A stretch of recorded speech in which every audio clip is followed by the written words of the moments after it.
आवाज पाकिस्तान की YouTube channel के साथ फेसबुक पेज बनाएं, फॉलो करें और सपोर्ट मेरे पेज को सब्सक्राइब, लाइक एंड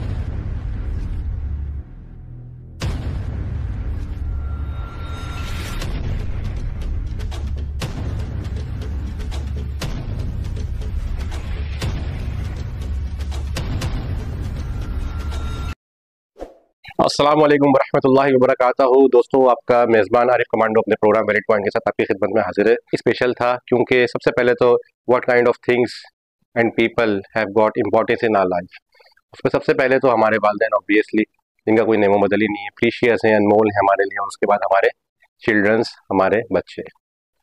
रिसेंटली एक वाक़या पेश नज़र आया जिसमें नॉर्थ नाज़िराबाद के इलाके में दो बच्चे, नेमली अयान एंड अनाबिया, घर से बाहर निकले। यही कोई रात का 11 साढ़े 11 बजे का वक्त था और उसके बाद बर्गर लेने के लिए निकले और उसके बाद वो घर वापस नहीं गए। अब जिनके साथ वो रह रहे थे, पेरेंट्स उनके मौजूद नहीं है क्योंकि उनकी जो वालदा है वो डिवोर्स हैं, उनके वालिद हैं वो अलग रहते हैं। अब ये जो दोनों बच्चे हैं ये अपने मामू और अपनी खाला के साथ रहते हैं। तब उनके घर वाले परेशान हुए, सोशल मीडिया हुआ, मैसेजेस चले और मैसेजेस के ज़रिए फिर पता चलता है कि भाई वो दोनों बच्चे लापता हो गए। पूरी रात गुजरी, उसके बाद 364A का केस दर्ज हुआ, फिर पुलिस हरकत में आई, कानून नाफिज करने वाले इदारे हरकत में आए। बहुत ही ज़्यादा मेहनत के बाद लॉ इन्फोर्समेंट एजेंसीज की we have come to know that where are they. वो बच्चे जो थे वो परी मॉल, नॉर्थ नाज़िराबाद के इलाके से ही बरामद हुए। जब ये इत्तला आई, ऑब्वियसली SSP सेंट्रल और रेंजर से कुछ अरकान और उनके साथ कुछ समाजी रहनुमा, कुछ लोग फौरी तौर पे मौके पे पहुंचे। परी मॉल में CCTV फुटेज भी मौजूद है और वो बच्चे रिकवर हुए और उसके बाद फिर एक नया सिलसिला शुरू हो गया। अब वो नया सिलसिला क्या है उसका भी जिक्र आपसे करते हैं। Stay tuned with Arif commando. जी तो दोस्तों, इस वक्त हमारे साथ मौजूद हैं उन बच्चों की वालदा शुमाइला और हम उनसे बात करते हैं, हम उनसे पूछते हैं कि आखिर असल मामला क्या था। बहुत शुक्रिया शुमाइला हमारे साथ कॉल पर आने के लिए। बच्चे रात को गए हैं नीचे। वैसे मोस्टली नहीं जाते बाहर, कुछ भी फूड होता है घर पे ऑर्डर कर लिया जाता है, लेकिन जब बच्चों के हाथ में पैसे होते हैं तो वो जिद करके कि बस आ रहे हैं लेकर आ जाते हैं। और वैसे भी एच ब्लॉक का इतना ज्यादा बिजी एरिया है, वो रात में भी खुला हुआ होता है कि इस तरह की कभी भी कोई सही। परेशानी या का वाकया नहीं आया। और बच्चे मतलब हर रोज नहीं जाते, लेकिन उस दिन गए हैं जब वो 25 मिनट तक के वापस नहीं आए। मेरा भाई उनको देखने गया है। अच्छा, मुझे ये बताइए कि बच्चों का जो स्टेटमेंट आया उस स्टेटमेंट में उन्होंने कहा, लोगों ने भी बताया कि उनके एक भागने की वजह ये भी सामने आती है कि उनसे कपड़े वगैरह धुलवाए जाते थे, वॉशरूम वगैरह साफ करवाया जाता था। क्या इस बात में कोई सदाकत मौजूद है? बच्चों की ब्रेन वॉशिंग करके उन्हें भेजा गया है, उनको डराया धमकाया गया है। 14 घंटे बहुत बड़ी बात होती है। 9 साल हो चुके हैं मेरी डिवोर्स को, ठीक है, और 9 साल से ही बच्चे जो है, मैं भी अपने अम्मी हम्म, के घर पे ही होती थी, बच्चे मेरे साथ ही होते थे। 2 सही। साल मुझे सिर्फ हुए हैं दुबई आए हुए, इतनी खुशी से नहीं बैठी हुई, लेकिन जरूरत है। पिछले 9 साल से इनके वालिद ने जो है, मुश्किल से कह लें कि शायद 2 बार आने की गलती की होगी। अच्छा, मुझे एक बात और बताइए कि we have come to know that you received SMS। आपके पास एक मैसेज भी आया। मैसेज में जो है तावान का, मतलब बच्चे किडनैप हुए उसका जिक्र किया गया और तावान का मुतालबा भी किया गया, रैंसम मांगा गया। Approximately I have heard about it 10 lakh rupees. जी। वो बिल्कुल रियल है, और वो जो है तकरीबन सुबह के टाइम में आया गया था, लेकिन उससे पहले ही जो है मैं कैंपेन रन कर चुकी थी। आपको मैं आपकी नॉलेज के लिए हम्म। बता दूं कि मेरी फील्ड जो है डिजिटल मार्केटिंग की है, ठीक है। तो इस वक्त यहाँ पे बैठे बैठे सोशल मीडिया ही मेरे लिए एक ऐसा प्लेटफॉर्म था जिससे मैंने जो है एक इवेंट, मिसिंग इवेंट का जो है वो क्रिएट किया, और जितनी भी जहां जहां तक के अप्रोच कर सकी थी वहां तक किया और ठीक है। इसको स्प्रेड किया। उसके अलावा सारे सोशल मीडिया के पे जो लोग हैं वो आगे से आगे इसको शेयर और पोस्ट करते गए, तो उसकी वजह से ये चलें, बहुत काफी ज्यादा शुक्रिया जो है वो। हमारे साथ स्टूडियो में आने के लिए। तो एक छोटा सा ब्रेक लेते हैं और ब्रेक के बाद दोबारा आपकी खिदमत में हाजिर होते हैं। Stay tuned with Arif commando. अच्छा बेटा, आप बताएं आप क्यों घर से गए थे? वो बहुत से काम कराते हैं, वो बांटते थे उससे, क्या करते थे? बांटते थे। मारती थी नानी? खाला मारती थी? ठीक है। अच्छा आप बताओ, आपको भी मारते थे? क्या कहते थे? वॉशरूम साफ करवाना और ब्रेड्स वॉश करवाना, जो एक सेकंड आपसे बात करनी है। सोशल मीडिया ये बच्चे कह रहे हैं कि आप इन पे तशद्दुद करती थी, बर्तन साफ कराती थी, वॉशरूम साफ कराती थी, बताएं।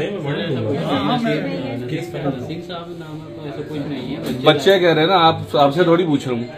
बेटा आप ये बताओ, यही खाला? नहीं। कौन सी? ये आप बताओ, यही वाली है? अभी आप बता रही है बच्चों को तरह डरा कर रखा हुआ है और सबके सामने भी डरा रहे। मेरी बात सुने, मैंने आपको फोन रिसीव किया ना। हाँ, तो फोन रिसीव किया तो इसका मतलब थोड़ी आप बच्चों पर तशद्दुद कर रहे हैं। मैं कहा तशद्दुद। Welcome back my friends. तो अभी ब्रेक में जाने से पहले हमारी उनकी वालदा से भी बात हुई। अच्छा, अब मौक़िफ़ बहुत ज़्यादा खुल के हमारे सामने आ चुका है। पहले ये बात की जा रही थी कि बच्चे किडनैप्ड हुए हैं। जब बच्चों का मौक़िफ़ आया और जब वो रिकवर्ड हुए, जब उनसे पूछगछ की गई तो उन्होंने, बच्चों ने ये बताया कि देवर फेड अप। उसके बाद वो अपने घर से निकल गए 5 स्टार चौरंगी पर, वहाँ मौजूद थे। वहाँ उन्हें एक अंकल आंटी मिलते हैं जिनसे वो कहते हैं कि हमें ईदी सेंटर आप छोड़ दें। तो उन्हें तरस आता है, वो उनको रख लेते हैं ले जाके रात भर। मगर जब सोशल मीडिया पे इस तरह की खबरें वायरल होती हैं तो वो घबरा जाते हैं और किसी तरीके से उसकी वालदा से कांटेक्ट करते हैं और फिर बज़रिया टेलीफोन उसकी वालदा ही बताती है कि वो बच्चे इस वक्त परिवार में मौजूद हैं। ज़ाहिर है पुलिस हरकत में आई और लॉ इन्फोर्समेंट एजेंसीज भी फौरी तौर पर वहाँ पहुँचती हैं और वहाँ जाके बच्चों को रिकवर्ड करती हैं और लेकर थाने आते हैं। फिर वहाँ पर 364A का मुकदमा लॉन्च होता है। मुकदमा लॉन्च होने के बाद बच्चों को बिठाया जाता है, तसल्ली दी जाती है, प्यार किया जाता है, उनसे पूछा जाता है कि असल हकाइक क्या है। अब जो बच्चों का बयान है वो भी मैं अभी दिखा देता हूँ, आपको स्क्रीन पे आ रहा होगा, वो भी आप देखिए बच्चों का क्या मौक़िफ़ है। बच्चों के मौक़िफ़ के बाद खौफज़दा है, बहुत ज़्यादा खौफज़दा है, खुल के बात नहीं कर रहे और जो उनके फैमिली का बिहेवियर है वो कुछ थोड़ा सा डाउटफुल है। मतलब सख्ती है रवैये के अंदर, स्ट्रिक्टनेस है। हालांकि ऐसा नहीं होना चाहिए ऑलरेडी, क्योंकि जब इस तरह के केसेस होते हैं, बच्चे घर से नाराज़ होकर चले जाएं बड़े, तो उनको बहुत प्यार, मोहब्बत और शफ़क़त के साथ पेश आना चाहिए ताकि कोई ऐसा वाक़या ना हो। उसके बाद जब गुफ्तगू की गई, उनसे पूछा गया, तो ये बात भी खुल के सामने आई कि भाई रैंसम का भी एक मामला हुआ है। अब वो भले पार्टी कोई भी हो, मगर उन्होंने पैसा मांगा, मौके का फ़ायदा उठाना चाहा। अच्छा, ये जो इनकी वालदा है और इनके वालिद हैं, 9 साल कबल इनका जो है डिवोर्स हो चुका है और वो 2 साल से तकरीबन दुबई में मुकीम है और वहाँ वो जॉब वगैरह करें, एक्सपायरेट जो भी है। और इनके जो वालिद हैं उन्होंने दूसरी शादी कर ली और वो अपनी ज़िंदगी अलग गुजार रहे हैं। अब ये जो दोनों बच्चे हैं, ये दोनों बच्चे अपने खाला और अपने मामू के पास रह रहे हैं। जब इन बच्चों से तालीम के बारे में पूछा गया तो उन्होंने ये बताया कि कोविड के दौर से वो स्कूल की शक्ल उन्होंने नहीं देखी। हालांकि अपेरेंट कंडीशन से ऐसा लगता नहीं है कि ये बच्चे स्कूल जाने वाले नहीं है, मगर अप्रॉक्सीमेटली 3 to 4 ईयर से ये बच्चे स्कूल नहीं गए। बहरहाल उसके बाद फिर ये कस्टडी कोर्ट गए, कोर्ट में मामला जाता है। कोर्ट में जाने के बाद फिर जज साहब की तरफ से जो एक स्टेटमेंट आता है, जो एक डिसीजन आता है, वो डिसीजन इनकी खाला के हवाले कर दिया जाता है बच्चों को। और इनकी कस्टडी लेने के लिए बाकायदा तौर पर अब इनके वालिद को केस करना पड़ेगा और वहाँ जाके सारा मामला खुलेगा। अब इसके क्या हक़ाइक़ हैं, उस पर इनिशियल इन्वेस्टिगेशन जो है वो तो स्टार्ट हो चुकी थी। अब कोर्ट का फैसला आने के बाद ये बात भी वाज़ेह हो गई है कि इस केस में बहुत ही अच्छी पेशरफ्त जारी है। कुछ वक्त के बाद और भी जो मामला हैं और भी जो हक़ाइक़ हैं वो इंशाल्लाह अवाम के सामने आ जाएंगे। मगर एक चीज़ जो सबसे इम्पोर्टेंट है कि औलाद जो है वो अनमोल है, उसका निमो बदल नहीं। बच्चा चाहे कैसा भी हो, औलाद आपकी जैसी भी हो, 1 in billion।